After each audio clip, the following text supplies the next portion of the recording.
दादा जरांगे पाटील यांची 22 तारखेला आम्ही भेट घेतली. भेट घेऊन चर्चा केली आणि चर्चा केल्यानंतर उपसमितीशी चर्चा करून तुमच्याकडे पुन्हा एकदा येईन असं मी त्यांना आश्वासित केलं होतं.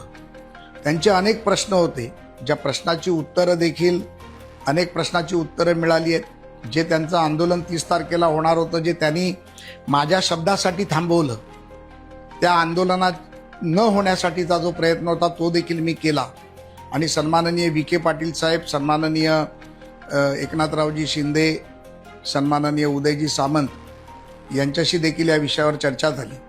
आणि मला वाटतं की त्यातून निश्चितपणे जे अपेक्षित उत्तर आहे ते जरांगे पाटील साहेबांना मिळेल. समाजाला न्याय मिळण्यासाठी त्यांचा जो लढा आहे त्यामध्ये माझा देखील सहभाग निश्चितपणे राहील. आणि जे समाजाच्या हितासाठी कोणालाही न दुखावता योग्य पद्धतीने जे करता येईल ते देखील आम्ही करायचा प्रयत्न करणार आहोत. कुठल्याही समाजाला यामध्ये नुकसान होणार नाही याचा देखील आमचा प्रयत्न राहणार आहे.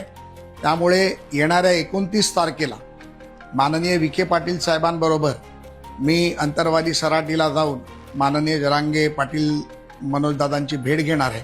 आणि त्यांच्या शंकाचं निरसन करण्याचा प्रयत्न करून हे आंदोलन ते मागे घेतील अशी अपेक्षा घेऊनच माननीय मंत्री आणि उपसमितीचे अध्यक्ष विखे पाटील साहेब यांच्याबरोबर मी प्रवास करणार आहे.